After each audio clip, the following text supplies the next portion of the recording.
Olá, seja bem-vindo ao lançamento da série Brasil, A Última Cruzada. Você está prestes a conhecer uma história de sacrifício, virtude e coragem, que por muito tempo nos foi negada. Reunimos mais de 50 especialistas para produzir a maior série já feita sobre a história do Brasil. O que você está prestes a assistir é uma narrativa séria sobre a sua história. A Brasil Paralelo é uma organização 100% privada. Nosso objetivo é reverter as mazelas feitas na nossa cultura nos últimos anos. Não recebemos dinheiro público. A nossa independência é assegurada por milhares de pessoas que, ao travarem contato com o nosso trabalho, decidem se tornar membros e financiar essa transformação cultural.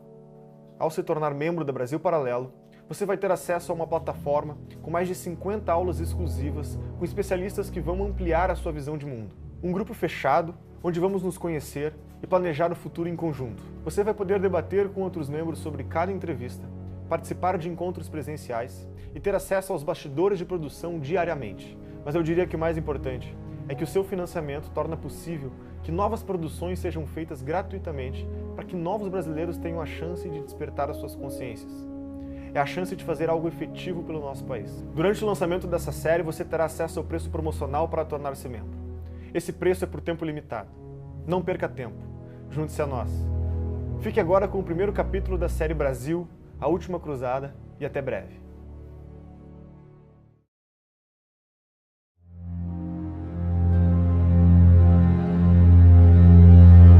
Assim como a biografia de um homem começa na história de seus ancestrais, nossa pátria não pode ser compreendida apartada daquela que a concebeu e gestou.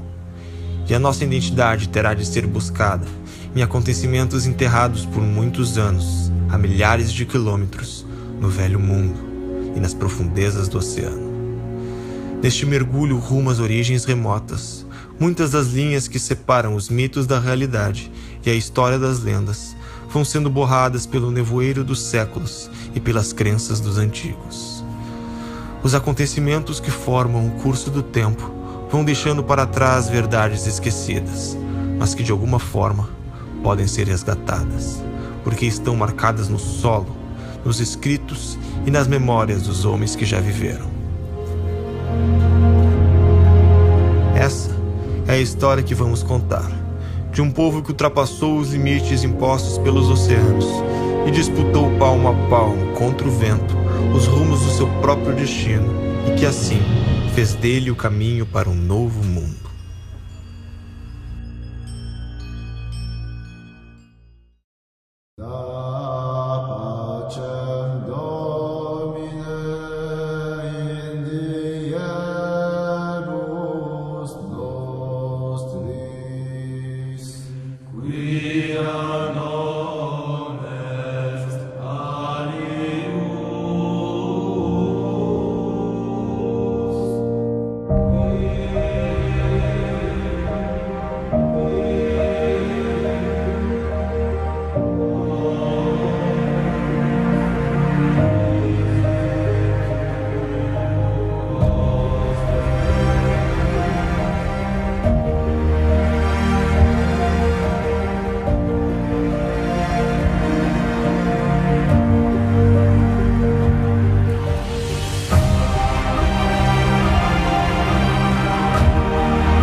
De repente é como tudo se passa, como se nós tivéssemos esquecido que somos brasileiros.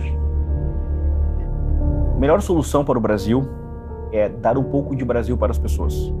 É comum encontrarmos no nosso dia a dia pessoas salientando as belezas naturais do Brasil. Pouquíssimas vezes encontramos pessoas salientando as belezas humanas do Brasil. Então você não pode celebrar mais os heróis nacionais, porque os heróis nacionais são parte da ideologia dominante. Então você faz a apologia do território, dos bichos e dos índios, etc, etc. E não, os heróis desapareceram. A apologia do território separada da apologia daqueles que a conquistaram não faz o menor sentido. todos eles, enfrentam uma crise de identidade. Porque eles não sabem quem são, não sabem de onde vieram, não conhecem toda a sua história. Sonegar essa história a um povo, sonegar essa história a uma nação é um ato perverso. Bom, veja você, a história é a própria identidade nacional. O que é a identidade nacional? É a memória coletiva de feitos realizados em comum que dão às pessoas um senso da retaguarda das suas próprias vidas, da origem dos seus valores, sentimentos, etc, etc. O ser humano não foi feito para ele ser, cada um que nasce, ser um novo Adão no paraíso, que surge do nada, né? Ele surge pronto e se faz a si mesmo. Isso é absolutamente impossível para o ser humano. Você vê, de todas as espécies animais, aquela que mais depende do aporte da geração anterior é o ser humano. E quando você amplia a memória pela história, você se sente não mais um ser que nasceu, digamos, há 1 década, 2 décadas, 3 décadas atrás. Você se sente um ser ligado à humanidade. Você é um ser humano e você faz parte dessa história inteira. Você não faz só parte da tua história. Todos os instrumentos de que ele vai dispor para lutar pela sua vida, para fazer a sua vida, ele recebe do quê? Um negócio chamado cultura. Então, cultura é o conjunto dos bens intelectuais acumulados. Se isso não é passado para ele, ele não sabe onde está. Ele está perdido no espaço e no tempo. Na medida em que nós vamos aprendendo, ou seja, aprendendo a participar do mundo e herdando esses valores civilizacionais, a história está entre eles, né? Nós vamos desenvolvendo cada vez mais, inclusive, a nossa capacidade de afirmar aquilo que em nós é único.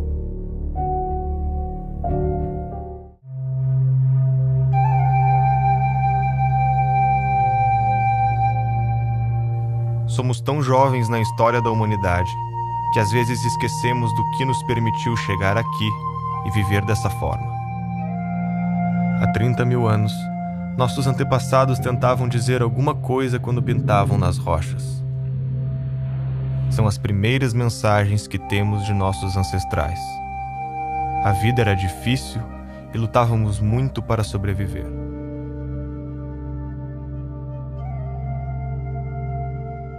Os humanos não sabiam onde estavam. Imprevistos como animais selvagens e o frio faziam parte de um dia a dia incompreendido. O mundo era um lugar aberto e desconhecido, onde nossa chance de sobrevivência parecia baixa. Alguns de nós fizeram o que parecia impossível. Aprenderam a olhar para o futuro quando viam as estrelas, prevendo o clima e a migração dos animais. Graças a essa incrível descoberta, a humanidade teve uma oportunidade única: entender o ambiente à nossa volta. Começamos a plantar, domesticamos animais e estabelecemos um lar. Pela primeira vez na história, os humanos paravam de fugir e de passar fome. Tínhamos mais do que podíamos carregar. A escrita nascia para mudar a nossa história.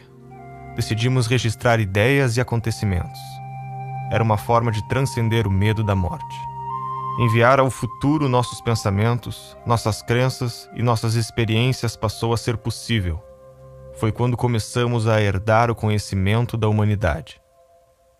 Isso tudo nos levou de caçadores a filósofos, de fugitivos a arquitetos. Criamos a ética para aperfeiçoar a convivência, as leis e o júri para aperfeiçoar a justiça, e constituir família passou a fazer parte da nossa tradição de levar a humanidade adiante. Quando vivemos o nosso dia a dia, aqui, no século XXI, desfrutamos desse legado.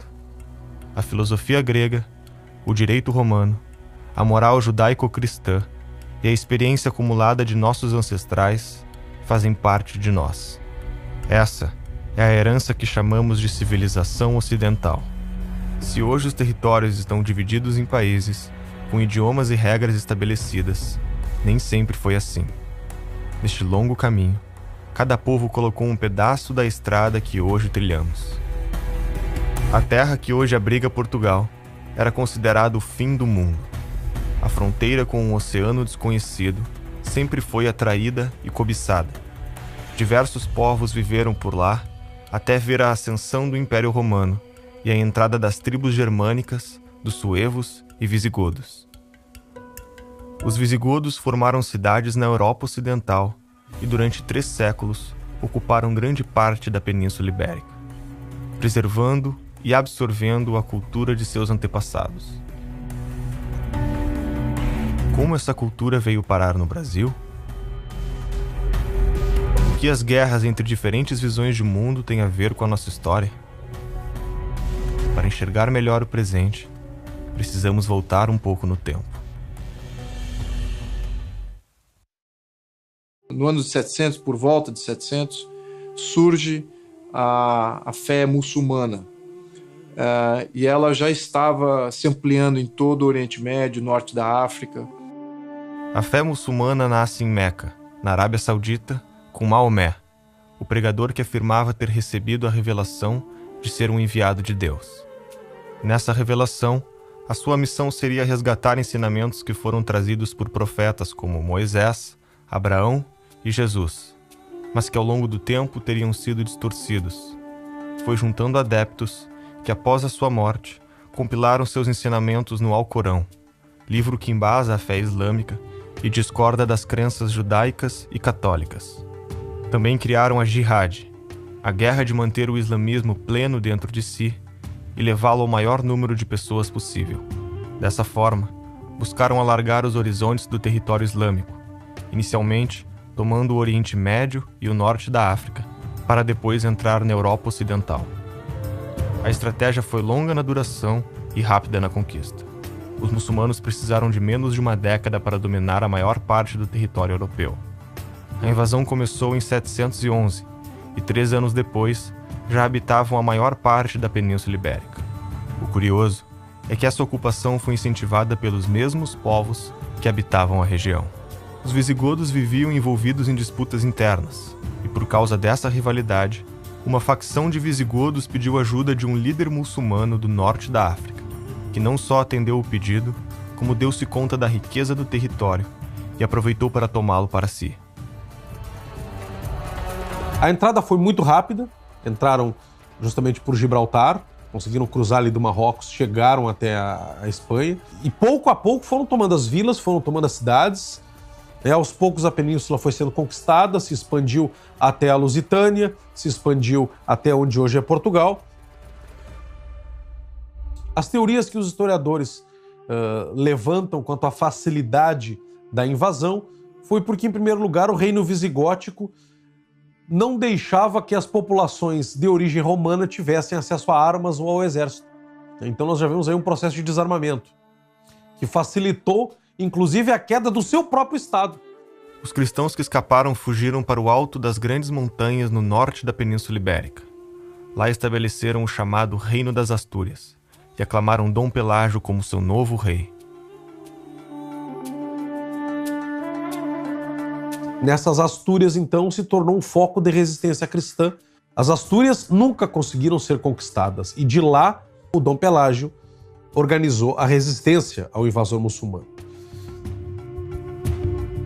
Os muçulmanos continuaram a conquista para o leste da Europa, até se depararem com um reino franco. Uma tropa de 50.000 soldados mouros cruzou a fronteira para atacá-los. Era a prenúncia do fim do Ocidente. Carlos Martel, comandante do exército franco, sabia ter nas mãos a história de uma civilização para defender, e praticamente nenhum soldado. Convenceu a igreja a financiar o treinamento de cavaleiros, estudou as formações dos antigos gregos para resistir pela disciplina e a aceitação de morrer pela causa. Passou um ano inteiro treinando bárbaros que nunca tinham sido soldados para enfrentar um exército maior e mais poderoso. No dia 10 de outubro de 732, milhares de soldados estavam na linha de frente de uma guerra santa. Foi na Batalha de Poitiers que Carlos Martel fez lembrar os antigos espartanos, na sua resistência e coragem, saindo vitorioso. Para a maior parte dos historiadores, essa era a última chance de resistência do Ocidente.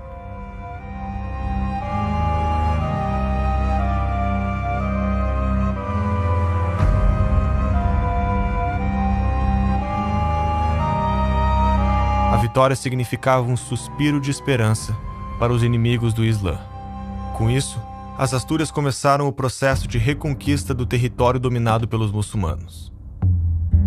Até que houve uma grande batalha em 722, a Batalha de Covadonga. Foi considerada essa Batalha de Covadonga o início da reconquista cristã, porque eles não estavam mais se defendendo ou fazendo pequenas guerrilhas, mas se defrontaram diretamente com o inimigo num processo de expansão do reino das Astúrias. Né? Os mouros tinham conquistado a Espanha e agora era hora de reconquistar a Espanha. Era hora de reconquistar o território perdido. E Covadonga é um evento importantíssimo para a cultura católica espanhola. Né? Dom Pelágio é considerado justamente um grande herói, não só porque ele resistiu e se organizou nas Astúrias, mas porque foi um herói vencedor em Covadonga. Né? Várias batalhas, várias guerrilhas que foram sendo travadas foram vencidas pelos asturianos, pelo moral que eles ganharam na vitória em Covadonga. Quando você observa uma sociedade islâmica, você tem tudo diferente. Tudo diferente. Todos os valores são diferentes desse daí. E Portugal passou por um tempo por domínio islâmico, tá? E aí você percebe que alguns valores islâmicos a gente pegou, não só na linguagem, a gente tem alface, algumas palavras com algodão é alcudum, palavras que vêm do árabe, mas a gente tem também alguns valores. Por exemplo, quando a gente tem organização militar. A organização militar, como eu disse, cristã, ela era mais de um cavaleiro querendo se tornar digno, querendo se destacar, se auto-sacrificar por uma causa maior no campo de batalha. Enquanto que os islâmicos tinham uma visão mais coletivista, mais organizada. E aí os Portugal e Espanha aprendem, eles mantêm o heroísmo cristão e aprendem as técnicas islâmicas. Porque primeiro eles apanharam, né? O Islã, se você observar o mapa, eles pegam a Península Ibérica quase toda, fica um pequeno pedaço de resistência e depois eles vão reconquistando.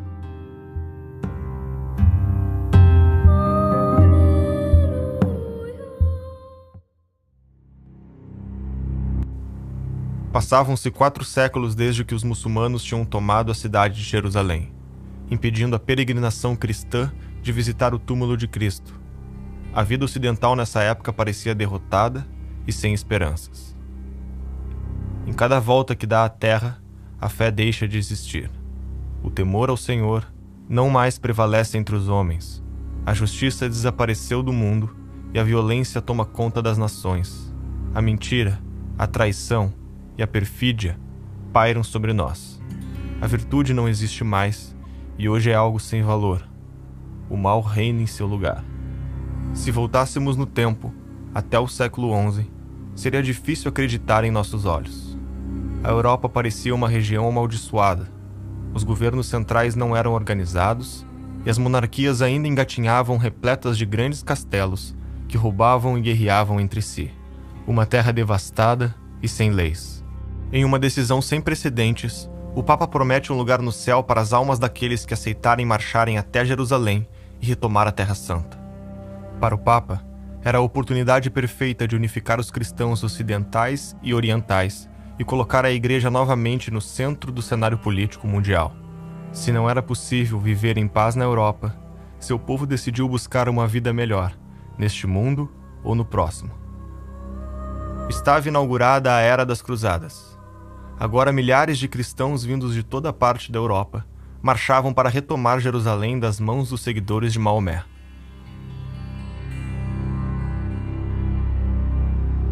O que foram as cruzadas? Foram uma resposta parcial e tardia à maior agressão imperialista que a Europa já havia sofrido. Você vê que nem os romanos fizeram tanta devastação quanto os muçulmanos fizeram. Porque os romanos, pelo menos, quando Roma invadia um lugar, invadia um país, imediatamente transforma todo mundo em cidadão romano e você tinha todos os direitos. E o romano se adaptava às religiões locais. Ao contrário, você tem lá a sua religião local, uma divindade esquisita, o romano pegava, botava aquilo no panteão em Roma e falava, bom, essa aí mais uma religião está valendo. Quer dizer, quem inventou o multiculturalismo foram os romanos. Né? E os muçulmanos, ao contrário. Onde eles invadiam, você tinha a opção. Você se converte ao Islã agora, você aceita a autoridade islâmica, ou tem 2 hipóteses. A primeira é você morrer, e a segunda é você virar um cidadão de segunda classe, que não pode praticar sua religião em público, não pode nem falar dela em público, você não pode exercer este posto, aquele posto, aquele posto, aquele posto. Tá certo? O que é que você ganha? Nós vamos tomar metade de impostos, e assim por diante. As cruzadas se iniciaram para resgatar a terra de Canaã, porque ela havia se tornado de uma fé hegemônica, que era na questão islâmica. As cruzadas foram um grande sucesso no início, conseguiram expulsar os exércitos sarracenos e libertar Israel, libertar Jerusalém. Com a Terra Santa reconquistada, surgiram massas de peregrinos marchando em busca da paz espiritual. Mas o caminho até Jerusalém era para poucos. Além de frequentes assaltos, haviam constantes ataques de exércitos muçulmanos ao longo do percurso. Todo peregrino cristão que quisesse ir para a terra de Canaã, Israel, tinha seu caminho impedido.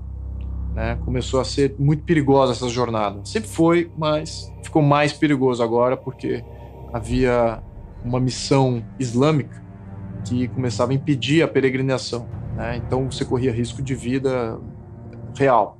Para proteger os cristãos nessa jornada, começaram a se formar diversas ordens militares para acompanhá-los na viagem. Um grupo de nobres da França se reuniu e formou uma ordem para proteger os peregrinos em sua caminhada. Essa ordem foi a Ordem dos Templários.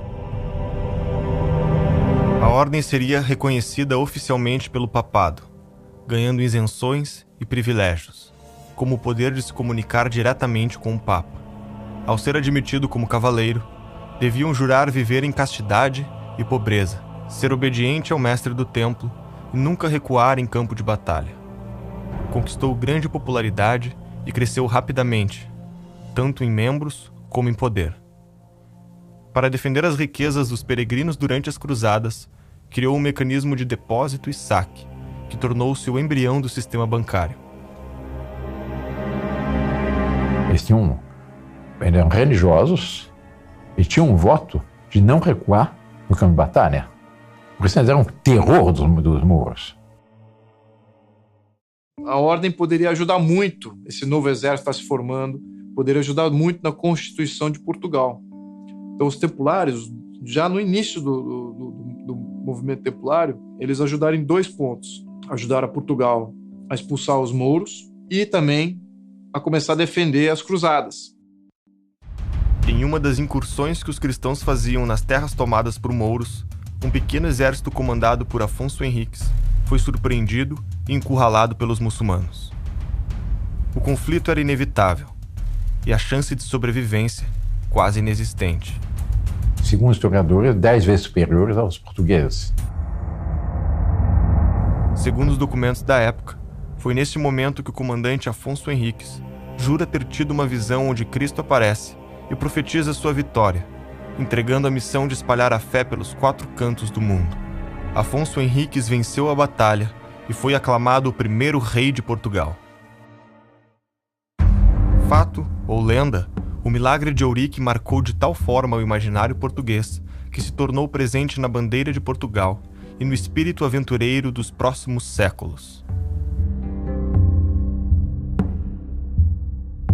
Os portugueses consideram esse documento como sendo a certidão de batismo de Portugal.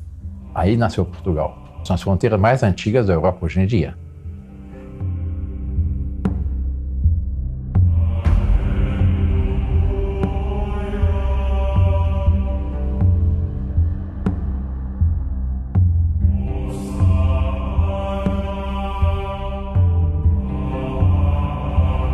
A civilização se funda com orientações gerais que vêm do mito. Mito não é sinônimo de mentira. Você vai ao dicionário e vai ver que mito tem várias acepções, uma delas é sim, enganação, ilusão, mentira. Mas o mito, no sentido em que eu uso, é o sentido grego, e o sentido grego é uma explicação primordial sobre a ordem do universo e sobre a ordem humana. Então, por que primordial, né? Porque é uma explicação sem tempo, lá no passado, que você não sabe direito quando foi. Algumas coisas aconteceram e elas explicam como o universo surgiu, explicam como a vida humana se organizou e por quê, qual é o entrosamento dessas coisas. Sem mito não tem civilização. O que nós tivemos aqui é a figura do pai fundador. né? E essa característica se manteve presente desde a fundação de Portugal, desde Dom Afonso Henriques. Com isso ele ganha mais poder, ele ganha mais autonomia e ele continua, então, a formar os seus domínios, impedindo que o Moro entre novamente. A Espanha, pelo contrário, continua a lutar contra o elemento Mouro, contra o elemento mourisco. A Europa estava em constantes conflitos entre os reinos. Todos queriam afirmar seu poder e as fronteiras eram frágeis.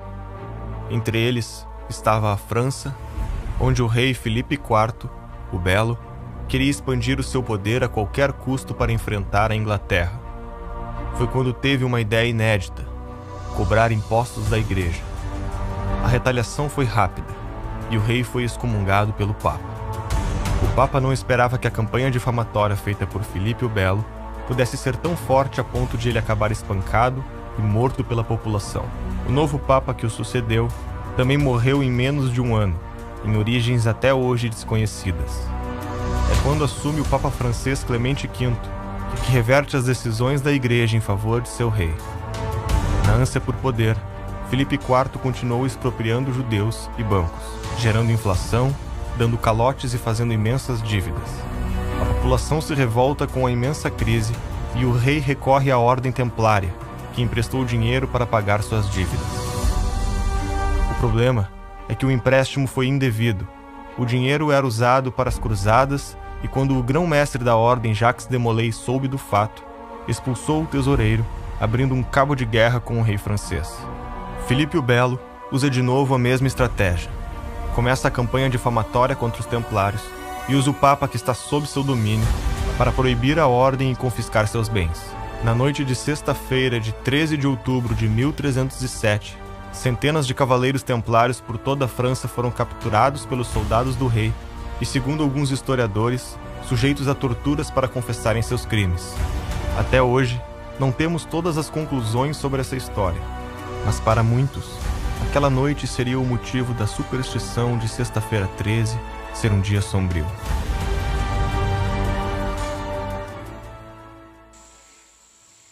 Então, esse é um problema muito ambíguo, porque os templários que inventaram, por exemplo, a letra de câmbio, né? O pessoal depositava dinheiro na Europa e retirava dinheiro quando chegava em Jerusalém, né? E eles roubaram um monte de dinheiro. Esta é que é a verdade. Mas, ao mesmo tempo, existe todo um legado heróico e místico dos templários. Foi um processo muito sangrento. Foi decretado todos os templários como os hereges e houve aí um grande derramamento de sangue, várias armadilhas armadas contra os templários. E então, enfim, foi uma ordem aí que poderia ter trazido grandes avanços para a Europa, mas estava ali sendo sufocada pela ganância e tirania de um dos seus soberanos que se sentia ameaçado. Após a prisão dos templários na França, o Papa Clemente V solicitou a Dom Dinis que fizesse o mesmo com os templários portugueses. O rei não atendeu o pedido do Papa. Um único país não atendeu essa bula de uma maneira contundente. Esse país foi Portugal. Portugal reconhece o valor da ordem e dá salvo-conduto e abrigo a essa ordem. Do legado de Dom Dinis, fundador da Universidade de Coimbra, talvez nenhum ato tenha sido mais impactante do que a hábil manobra política que entraria para a história. Quando foi extinta a Ordem dos Templários, infelizmente, o rei de Portugal pediu que, em Portugal, a ordem continuasse. Porque a ordem, os cavaleiros da Ordem Templária, que eram os grandes defensores da fé e das cruzadas, da Terra Santa, etc. O rei de Portugal, Dom Dinis, ele se apressa em criar novas ordens e pedir ao Papa que transfira os bens dos templários para o seu governo, para, digamos assim, o governo destas ordens. E então o rei Dom Dinis cria a Ordem de Cristo. Então ela vai continuar em Portugal, mas com o nome Ordem de Cristo. A firme postura do rei de Portugal levou o Papa a incluir uma cláusula em sua bula, abrindo exceção para Portugal e seus aliados sob a transferência dos bens da ordem. E aí é que se explica um monte de coisas, né, da nossa história. Como que um país tão pequeno que era Portugal, como que esse país, de repente, avançou e se tornou um grande conquistador dos mares. Como que esse país, de repente, era o país do qual saía todos os maiores navegadores durante um bom período. Este corpo de elite resolvia uma necessidade vital para a consolidação e o fortalecimento do Estado português. Entrosada com a esfera política da coroa, alargaria os horizontes do reino, conduzindo à expansão de Portugal pelos mares.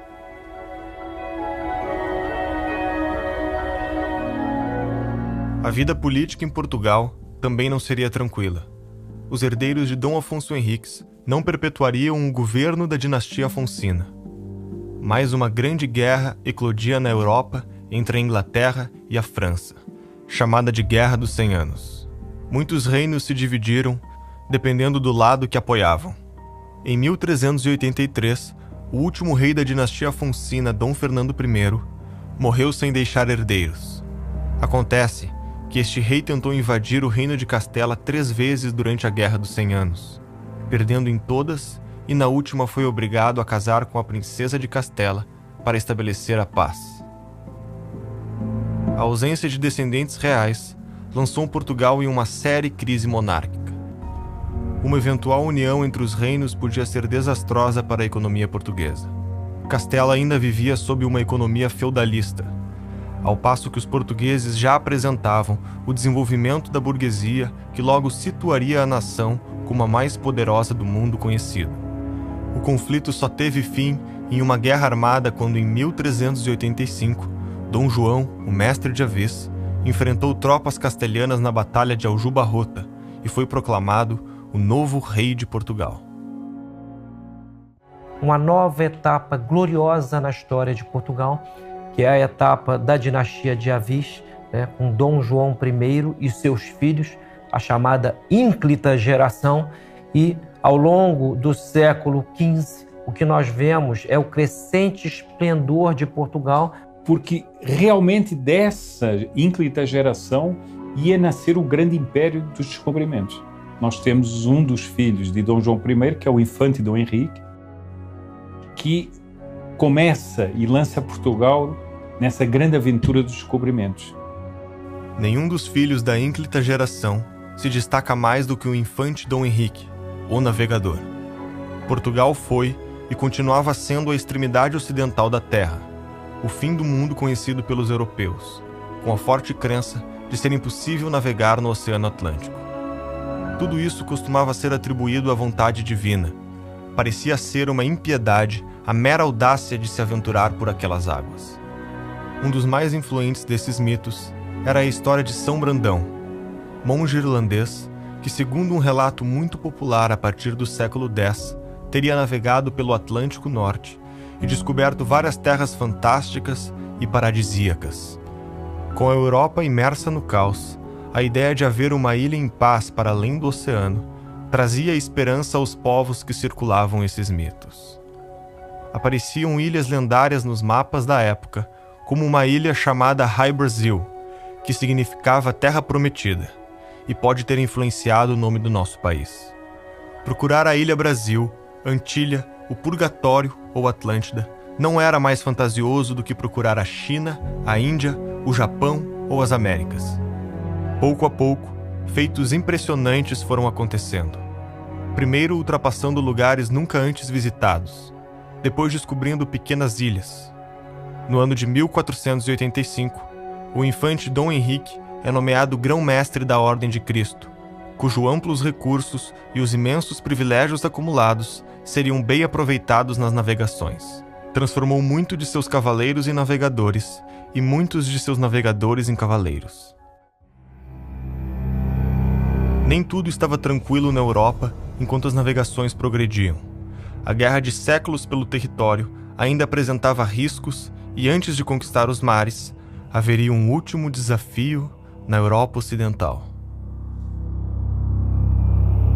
Já passavam 6 séculos desde que os cristãos começaram o processo de reconquistar o território europeu.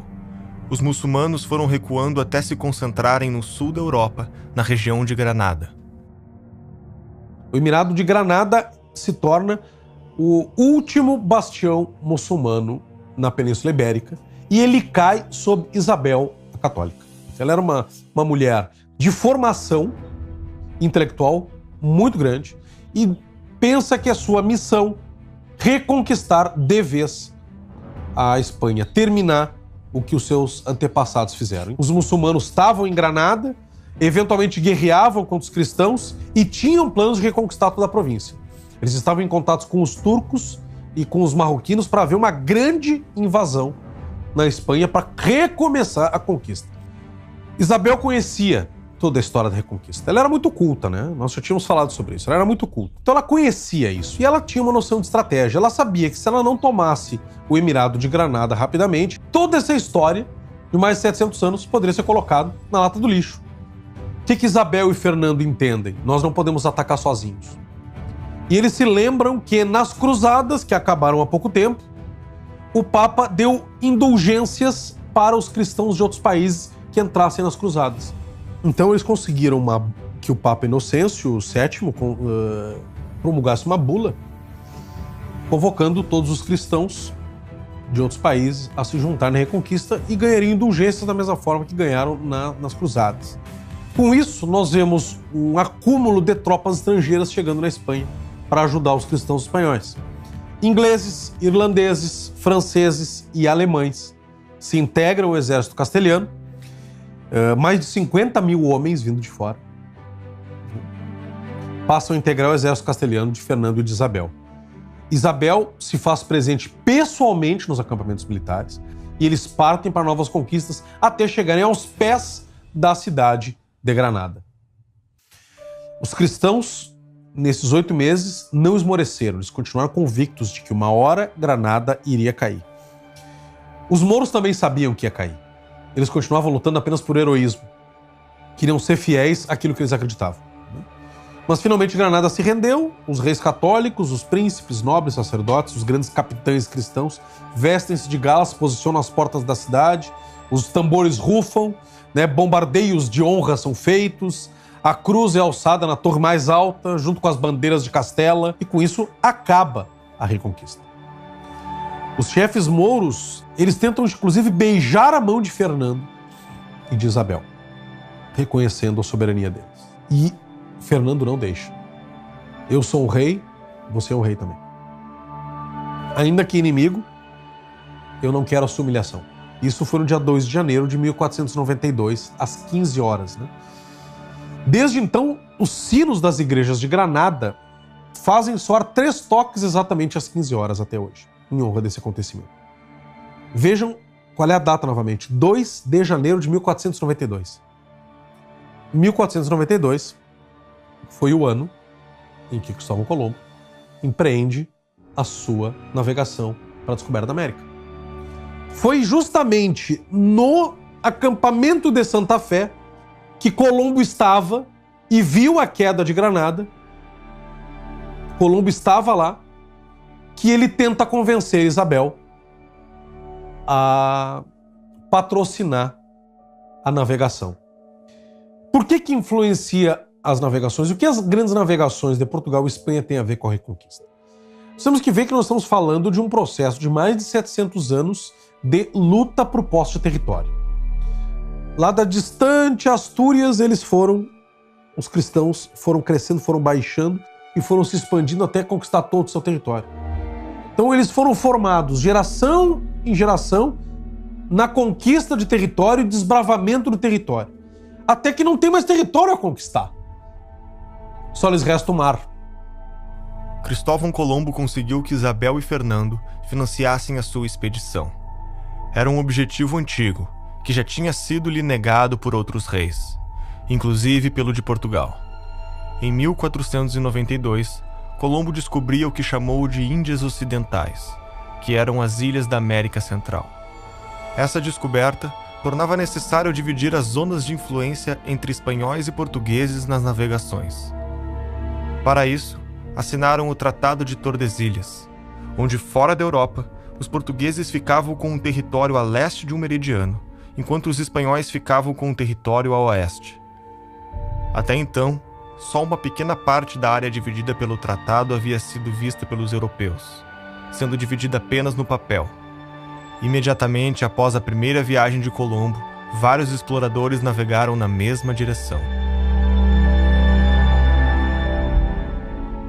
Mas eles já tinham noção de que havia algo do outro lado do Atlântico, a tal ponto que quando houve os tratados entre a Espanha e Portugal, eles insistiram que a linha demarcatória fosse 70 milhas mais ao oeste, de onde veio o Tratado de Tordesilhas.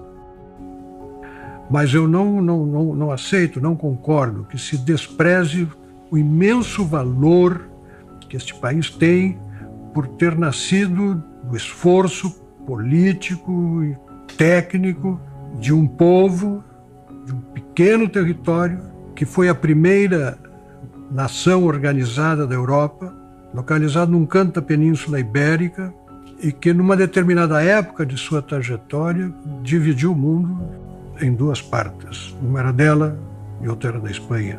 Tinha poder, tinha cacife político para isso. E conseguiu isso através do empenho do seu povo. Povos que nunca antes tinham se visto estavam prestes a se encontrar. No ano de 1497, Portugal envia Vasco da Gama para encontrar uma rota até as Índias, contornando pela primeira vez a África. 3 meses após partir, a frota que comandava já estava navegando em águas até então desconhecidas para os europeus. Em Moçambique, tiveram que se passar por islâmicos e quase tiveram seus navios roubados, até que finalmente, 10 meses depois, a frota alcançou o destino indiano e estabeleceu a Rota do Cabo, deixando o caminho aberto para a Índia. Na hora de regressar, navegaram contra o vento, e trechos da viagem que duraram apenas 23 dias, agora demoravam 132. Metade da tripulação pereceu, e das embarcações e dos 148 navegadores que estavam lá, só 2 delas, totalizando 55 homens, voltaram para Portugal. Vasco da Gama chegou 1 mês depois de seus companheiros, tendo que sepultar o seu irmão mais velho no caminho. No seu regresso, foi recompensado como o homem que finalizou um plano que levou 80 anos para ser cumprido. Recebeu o título de Almirante-Mor dos Mares da Índia, e em 1499 espalhou-se a notícia de que os portugueses tinham chegado às verdadeiras Índias. A viagem era a mais longa até então realizada, superior a uma volta completa ao mundo pela linha do Equador, e seria eternizada na epopeia Os Lusíadas, escrita por Luís Vaz de Camões. Um feito inacreditável, que seria superado logo no ano seguinte. As grandes navegações, eu comparo as grandes navegações com a NASA, as viagens espaciais, o Cabo Canaveral, nos Estados Unidos do século XX. E eu não sei quais eram as aventuras mais arrojadas. Se aquela de navegadores que se jogavam no mar aberto numa época de superstições, de receios, de medos, de incertezas, navegando em águas nunca dantes navegadas. Essa saída desses homens, essa expansão marítima, ela tinha a característica, que é a característica fundamental, de heroísmo, empreendimento humano.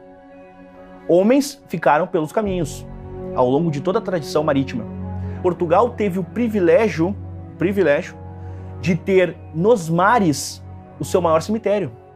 Por isso é que o Fernando Pessoa tem uns versos em que ele diz: ó mar salgado, quanto do teu sal são lágrimas de Portugal. E depois, no final desses versos, ele diz: valeu a pena? Tudo vale a pena quando a alma não é pequena.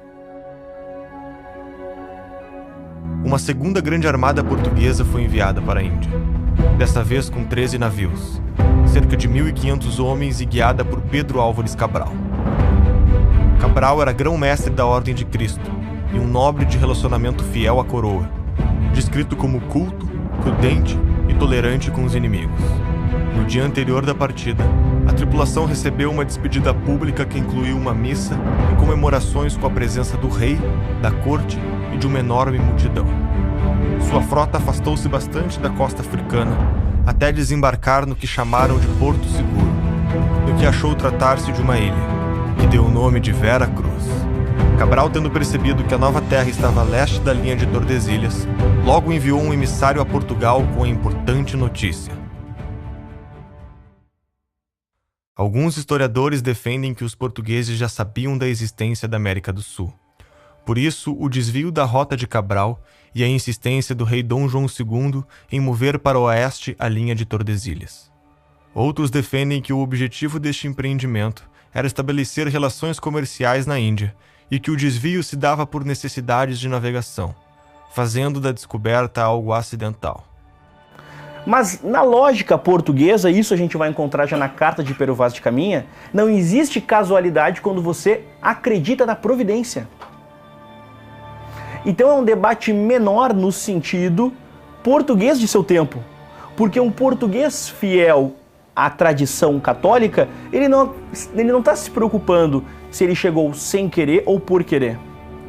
Ele acredita que está ali por um motivo e esse motivo é missionário.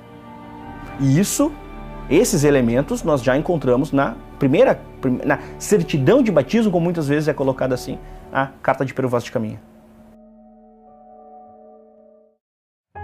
Como é que vocês acham que, de repente, um povo que na Idade Média lutou por 8 séculos contra o inimigo islâmico vai do nada se transformar num mercador?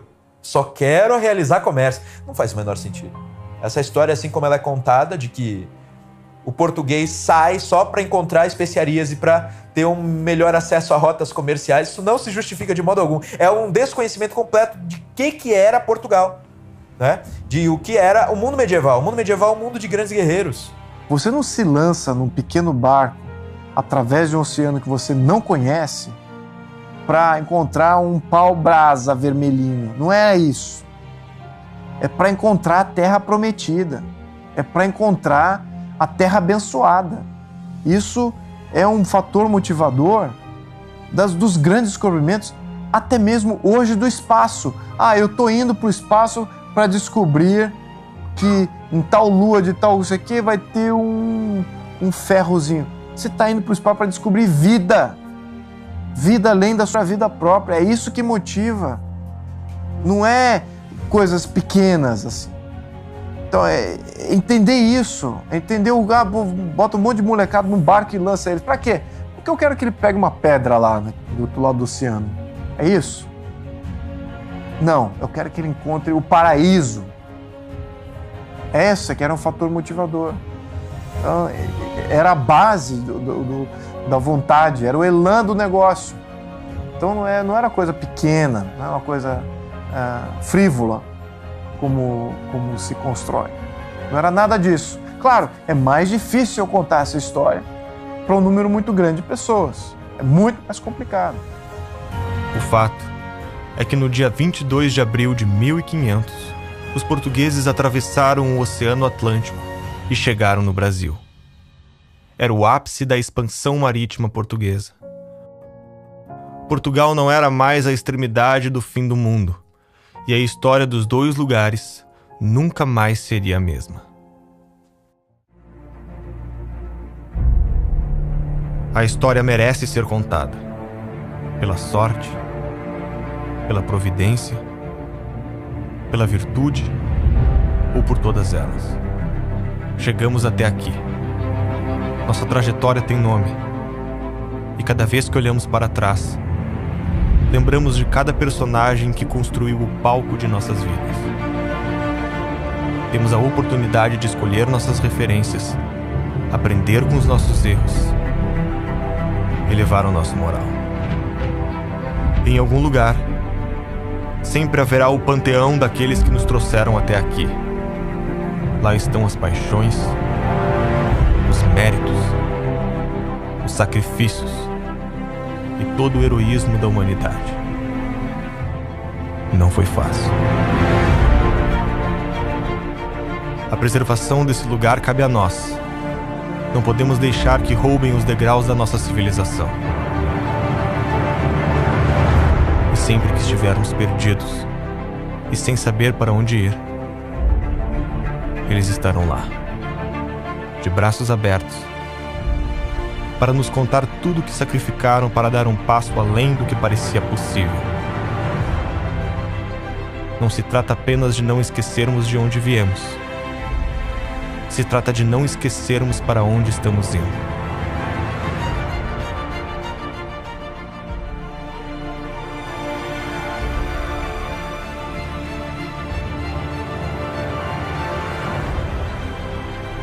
Nos momentos mais difíceis, a história deve ser lembrada.